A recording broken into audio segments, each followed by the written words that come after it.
খালেদা জিয়াকে মনোনয়ন দিচ্ছে 3টে আসনে, এটা একটা ডিজাস্টার হবে। আমি সমস্ত রেসপেক্ট, খালেদা জিয়ার প্রতি সমস্ত রেসপেক্ট রেখে বলতেছি, খালেদা জিয়া সবকিছুর ঊর্ধ্বে থাকবেন। ওনারে আমরা সবকিছুর ঊর্ধ্বে রাখতে চাই, আর ওরা বিএনপির নেত্রী বানাইতে চায়।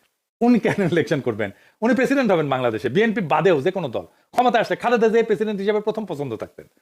ওনাকে ওনার শরীরের এই অবস্থা, ইলেকশনে নামাইয়া তো বিএনপি তার দুর্বলতা প্রকাশ করলো। মানে ম্যাডাম তো গত 14 মাসে কোনো পলিটিক্যাল কাজে যুক্ত ছিলেন না। উনি সেরিমোনিয়াল প্রেজেন্সে যেখানে দরকার সেখানে থাকবেন, যেখানে শারীরিক সক্ষমতা লাগে সেখানে ওনাকে টাইনে আনা তো মোটেই ঠিক না। উনি কি সংসদের মিটিং এ থাকতে পারবেন? পারবেন না। উনি কি এলাকায় যাইতে পারবেন? পারবেন না। এমনকি উনি কি 3টা এলাকায় গিয়ে একটা করে নির্বাচনী সভা করতে পারবেন? পারবেন না। এমপি হওয়ার কাজ তো সিরিয়াস ফিজিক্যাল স্ট্যামিনার কাজ। তাহলে বিএনপি কেন ওনারে ভোটে দাঁড় করাইলো?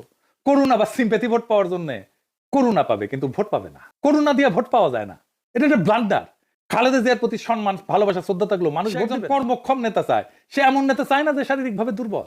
খালেদা জিয়া কখনো হারেন নাই, বিএনপি উনারে হারিয়ে যাওয়ার ব্যবস্থা করছে। আমি আজ কইয়া গেলাম, মিলাই নিয়েন। উনি যতগুলো সিটে আগে দাঁড়াইতেন সবগুলোতে জিততেন, উনি এইবার 3টা সিটে জিতে আসতে পারবেন না।